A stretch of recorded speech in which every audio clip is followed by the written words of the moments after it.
할렐루야. 복음의 관점으로 성경을 살펴보는 시간, 오늘은 디모데 후서가 되겠습니다. 앞서 디모데 전서에서는 바른 교훈을 쫓으라, 즉 영광의 복음을 쫓으라. 그럴 때 여러 가지 변론이나 논쟁이나 외식에 빠지지 않고요, 믿음의 파선, 양심의 화인을 맞지 않게 된다. 그런데 우리가 이 바른 교훈, 즉 복음을 따를 때 복음 앞에서 자신의 존재를 발견하고 은혜 받은 죄인, 그리고 용서받은 죄인으로 주님의 이 은혜를 결코 잊지 아니하는 우리 안에 선한 양심, 거짓되지 않은 진실된 믿음으로 경건히 우리 안에 실제가 되는 삶을 살게 된다, 이렇게 말씀드렸습니다. 계속해서 디모데후서는 바른 교훈, 즉 영광의 복음을 따라가는 삶에 대해서 계속 강조하고 계시면서요, 특별히 마지막으로 갈수록 병든 자아를 추구하는 극도의 이기주의, 자아를 왕삼고 하나님 삼아 하나님을 전면적으로 부인하고 살아가는 이때에 우리가 어떻게 믿음의 싸움을 적극적으로 살아갈 수 있는가에 대해서 디모데에게 또 말씀해 주시고 있습니다. 특별히 디모데 후서는요, 사도 바울이 임박한 죽음을 앞두고 보낸 마지막 서신이 되겠습니다. 그래서 사도 바울의 마지막 메시지, 마지막까지 복음의 증인으로서 이 믿음의 선한 싸움을 훌륭하게 마치고 달려간 산 증인 사도 바울의 말씀을 살펴보고자 합니다. 먼저 우리가 바른 교훈에 거하며 영광의 복음을 따라갈 때 오는 복음의 능력에 대해서 1장 9절에 이렇게 말씀하고 계십니다. 하나님은 우리를 구원하사 거룩하신 소명으로 부르심은 우리의 행위대로 하심이 아니요 오직 자기의 뜻과 영원 전부터 그리스도 예수 안에서 우리에게 주신 은혜다, 이렇게 말씀하십니다. 복음의 영원성, 완전성에 대해서 말씀하잖아요. 우리가 태어나기도 전에, 아니 세상이 창조되기도 전에 그리스도 안에서 하나님께서 우리를 품으셨다는 것입니다. 얼마나 완전합니까? 그래서 10절에 이제는 우리 주 예수 그리스도의 나타나심으로 말미암아 나타났으니 그는 사망을 패하시고요 복음으로서 생명과 썩지 아니할 것을 드러내셨다. 내가 이 복음을 위하여서 선포자와 사도와 교사로 세우심을 받았다. 여기 말씀을 한번 주목해 보세요. 복음으로 사망을 패하셨다고 했습니다. 선악과를 따먹고 정녕 죽을 수밖에 없었던, 그래서 평생 죽음의 종로를 타며 두려움 가운데 거할 수밖에 없는 모든 인류에게 이보다 더 큰 기쁜 소식이 있겠습니까? 이제껏 죽음을 정복한 사람이 한 사람도 없었습니다. 그러나 복음은 예수 그리스도 안에서 우리에게 그 누구도 꿈꿀 수 없었던 사망을 정복하고 생명, 영원한 생명을 얻으며 영원히 썩지 아니할 하나님 나라를 얻게 됐다고 말씀하셨습니다. 2장 9절에 보면은 복음으로 말미암아 내가 죄인같이 매이는 데까지 고난을 받았으나 하나님의 말씀은 매이지 아니하니라. 그러므로 내가 택함을 받은 자들을 위하여 모든 것을 참음은 그들도 그리스도 예수 안에 있는 구원을 영원한 영광과 함께 받게 하렵니다 하면서 미쁘다 이 말이요, 우리가 주와 함께 죽었으면 또한 살 것이요 참으면 함께 왕노릇할 것이다. 우리에게 복음으로서 생명과 썩지 않은 것을 얻게 하셨다는 것은 어떻게 이루어졌냐면요, 우리가 주님과 함께 죽고 함께 살게 됨으로, 우리가 주님과 연합함으로 영원한 운명 공동체가 되어서 나타난 결과라는 것입니다. 주와 함께 왕노릇한다고 그랬습니다. 그러니까 주님에게 속한 모든 영광을 우리가 함께 누리게 되니까, 그리스도는 만왕의 왕 만주의 주시니까 함께 왕노릇하는 이 복음의 능력을 우리에게 이루어 주셨다는 것입니다. 복음을 통해서 우리 안에 이루신 일이 사망을 피하실 뿐만 아니라 함께 죽고 함께 살아난 자로서 주님과 함께 왕노릇하는 삶. 그러니까 사도 바울이 비록 감옥에 있었지만은요, 그 어느 것도 하나님의 말씀을 매일 수 없었다는 것을 사도 바울이 경험한 것입니다. 복음의 능력을 경험한 사도 바울이 이제 디모데에게 복음과 함께 고난을 받으라고 권면하는 것입니다. 복음의 능력이 있기 때문에 이런 권면을 할 수 있는 것이죠. 복음의 능력과 영광을 경험하였다면 어떤 고난도 받을 수 있다는 것입니다. 그러면서 1장 7절에 이렇게 말씀합니다. 하나님이 우리에게 주신 것은 두려워하는 마음 아니다. 오직 능력과 사랑과 절제하는 마음이니 그러므로 너는 오직 하나님의 능력을 따라 복음과 함께 고난을 받으라. 복음으로 살면 왜 고난을 피할 수 없는 것일까요? 복음을 우리가 전부로 받아들이는 순간, 복음이 나의 운명이 된 순간 고난을 각오해야 되는 것이죠. 복음을 따라 산다는 것은요, 세상을 거슬러 올라가는 것뿐만 아니라 내가 왕되어 살아갔던 그 옛 자기를 부인하는 삶이라는 것입니다. 그러니까 당연히 고난이 있을 수밖에 없죠. 그런데 고난은 복음의 영광과 능력과 축복에 비할 바가 못 되는 거죠. 하나님이 우리에게 능력과 사랑과 절제의 마음을 부어주십니다. 그리고 복음으로만 말미암아 하나님의 말씀은 매이지가 않는 것입니다. 그리고 고난이 유익한 것이요, 고난을 통과함으로써 우리의 믿음을 정화시키시고 더욱 순결하게 하시며 겸손케 하시며, 그리고 이 고난의 한복판에서 주님을 더 진하게 그 임마누엘 하시는 하나님의 진한 교제가 이루어진다는 사실을 경험했다는 것입니다. 그러니까 사도 바울은 복음을 전하는 곳곳마다 고난이 항상 같이 다녔습니다. 그러나 그는 그런 것에 결코 매이지 않았단 말입니다. 왜? 말씀은 매이지 않고, 그리고 사망을 패한, 죽음을 정복한 복음, 생명을 가지고 있었기 때문에 그랬다는 것입니다. 그래서 사도 바울은 더욱 적극적으로 고난에 동참하는 삶에 대해서 2장 3절에 이렇게 말합니다.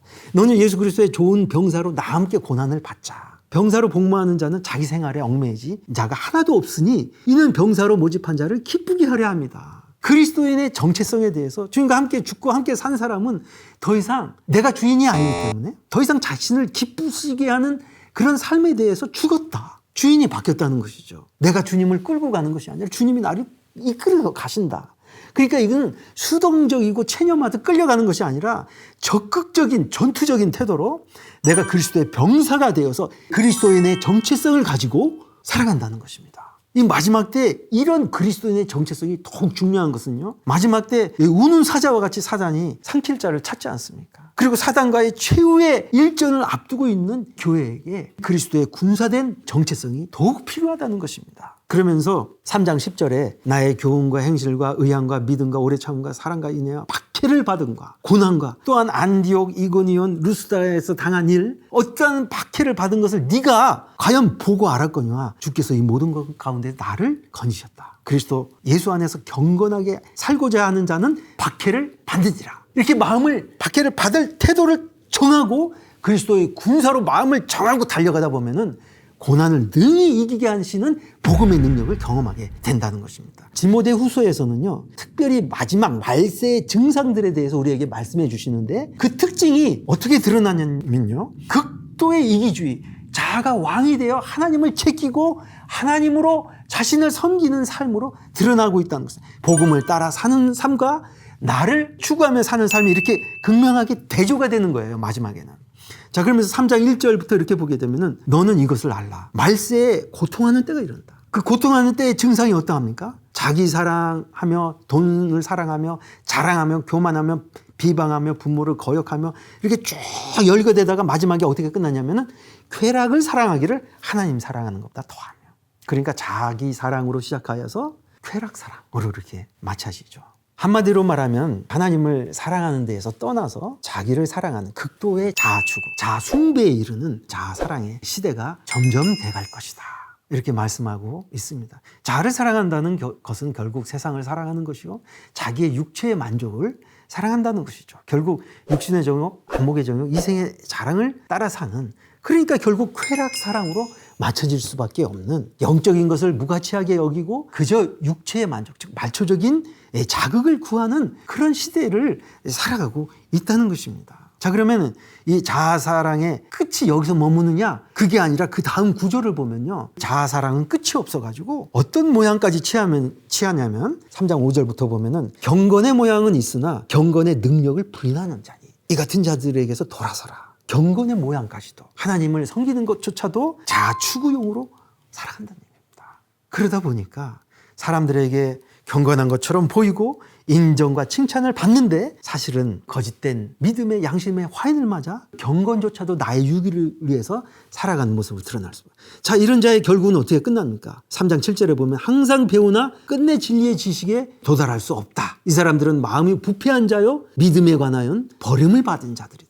참으로 비극적인 내용 아닙니까? 결국은 자기도 속이고 남도 속인다. 13절에 이렇게 말씀해요. 악한 사람들은, 속이는 자들은 더욱 악해져서 속이기도 하고 속기도 한다. 이런 시대가 되면요, 결국은 4장 3절에 보면 때가 이르니 마지막 때에 사람들이 바른 교훈을 받지 아니하면요, 귀가 가려워져서 자기의 사욕을 따를 스승을 많이 주고 그 귀를 진리에서 돌이켜 허탄한 이야기를 따른다. 진리조차도 자기 입맛에 맞는 스승을 두고 자기 입맛에 맞는 설교, 그러니까 말씀에 나를 맞추는 것이 아니라, 순종시키는 것이 아니라 말씀을 자기에게 맞추는 맞춤형 진리를 구하게 된다는 것입니다. 이런 시대에 너는 복음과 함께 고난을 받으라고 하는 것입니다. 그럼 마지막 때를 어떻게 살아야 합니까? 여기에 대해서 우리에게 분명한 결론을 주십니다. 결론 같은 말씀, 절대 진리에서 떠나지 말고 성경 말씀에 목숨을 걸으라는 결론입니다. 3장 14절부터 보면은 너는 배우고 확신한 일에 거하고 내가 누구에게서 배운 것을 알며 어려서부터 성경을 읽었느니 성경은 너로 하여금 그리스도 예수 안에 있는 믿음으로 말미암아 구원에 이르는 지혜를 얻게 한다. 모든 성경은 하나님의 감동으로 대해서 교훈, 책망, 바르게 함, 의로 교육하게 유익하니 하나님의 사람으로 온전하며 모든 선한 일을 행할 능력을, 한마디로 말해서 말씀이면 충분하다는 것이죠. 이 말은 무엇입니까? 말씀이면 충분하다면 거기에 올인하라는 것은 아닙니까? 전부를 걸으라는 것입니다. 여러 가지 이것저것 이제 관심을 기울이고 여기에 얽매여서 그렇게 하지 말고 집중하라는 것입니다. 군사된 태도가 이런 거 아닙니까? 자기 생활에 얽매이지 않고요. 이 마지막 때는 시대를 분별해서 총력전을 벌여야 되는, 말하자면 전시체제, 민간인 체제가 아니라는 것입니다. 그래서 성경 말씀이 나의 전부가 되고 내 체질화 될 때까지 배우고 확신한 일에 거하고 또 가는 이 길을 가라는 것입니다. 사도 바울이 이제 자신의 죽음을 앞두고 마지막 말씀을 주십니다. 전제와 같이 내가 벌써 부어지고 나의 떠날 시간이 가까웠다. 자신의 살아온 삶을 제물에 부어진 포도주처럼 희생 제물로 온전히 주님께 드려졌다는 것입니다. 그러면서 2장 5절에 경계하는 자가 법대로 하지 않으면 승리의 관을 얻지 못한다. 그러니까 인생을 어떻게 보았냐면은 마라톤 경주하는 자처럼 선한 싸움을 싸우며 달려갈 길을 달려가는 경주자로 자신의 인생을 살았다는 것입니다. 그래서 4장 7절에 나는 선한 싸움을 싸우고 나의 달려갈 길을 마치고 믿음을 지켰다. 이제 후로는 나를 위하여 의의 면류관이 예비되었다. 이렇게 고백합니다. 나의 떠날 시각이 되었다.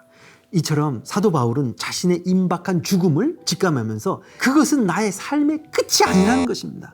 이것은 하나님 나라로 가는 여정의 새로운 출발이라는 것입니다. 그러니까 그의 마음은 설레임으로 그날을 기다리는 기대감으로 가득 차 있었습니다. 그러면서 자신의 믿음에 달려온 삶을 돌아보면서 마라톤 경주를 다 달리고 결승 테이블을 끄는 완주한 사람으로서의 그 기쁨이 있었다는 것입니다. 얼마나 멋집니까, 여러분? 우리 모두도 언젠가는 사도 바울처럼 이 땅을 떠나야 할 시간이 다가올 텐데 말이죠. 복음의 능력으로 죽음을 정복한 자답게 이제 주님과 함께하는 영원한 안식을 맞을 그날을 기다리면서 그때 주실 면류관을 기다리는 마음으로 달려가야 되지 않겠습니까? 그러면서 사도 바울은 믿음의 경주를 다 하면서 한편 믿음의 경주를 다 하지 못하고 떠나간 사람들을 열거하면서 대만은 이 세상을 사랑하여 나를 버리고 갔다. 누구는 어디로 가고 하면서 16절에 내가 처음 변명할 때 나와 함께한 자가 하나도 없고 다 나를 버렸다. 그런데 그들에게 허물 돌리기를 원하지 않는다. 시작은 다 같이 했는데, 믿음의 출발을 했는데 중도 탈락하고 잘 가다 넘어지고 혼자 남게 된 자신을 보면서 그가 이렇게 끝까지 달려올 수 있었던 것은 그의 어떤 열심이 아니라 17절에 주께서 내게 힘을 주시고 그리고 내가 사자의 입에서 건짐을 받았다. 주님이 나를 지켜주신 것 때문에 내가 지금까지 이렇게 간 것이다. 모든 공을 주님께 올려드리고요. 마지막으로 주께서 나를 모든 악한 길에서 건지시고 또 그의 천국에 들어가도록 구원하실 것이다. 그에게 영광이 세세 무궁토록 있을지어다. 이렇게 마지막 말씀을 마치고 있습니다. 결론을 맺습니다. 저와 여러분은 지금 마지막 때를 살아가고 있습니다. 유혹과 미혹의 시대에 점점 믿음으로 살기가 정말 어려운 때에 우리가 어떻게 사도 바울처럼 이 믿음의 경주를 끝까지 달려갈 수 있는가? 결론은 우리가 복음을 어떻게 받아들였는가? 여러분에게 있어서 복음은 실제입니까? 여러분 복음과 함께 고난 받기를 결정하셨습니까? 이 길은 이 땅에 잠시 고난이 있지만은 우리가 복음의 능력을 경험하며 어떤 고난도 헤쳐나갈 그런 이 영광스러운 길임을 경험하게 된다는 것입니다. 그 길 끝에서 승리의 면류관이 준비되는 삶을 바라보면서 우리 함께 주님 오실 때까지 이 길을 끝까지 완주하며 달려가는 자가 되기를 기도합니다. 감사합니다.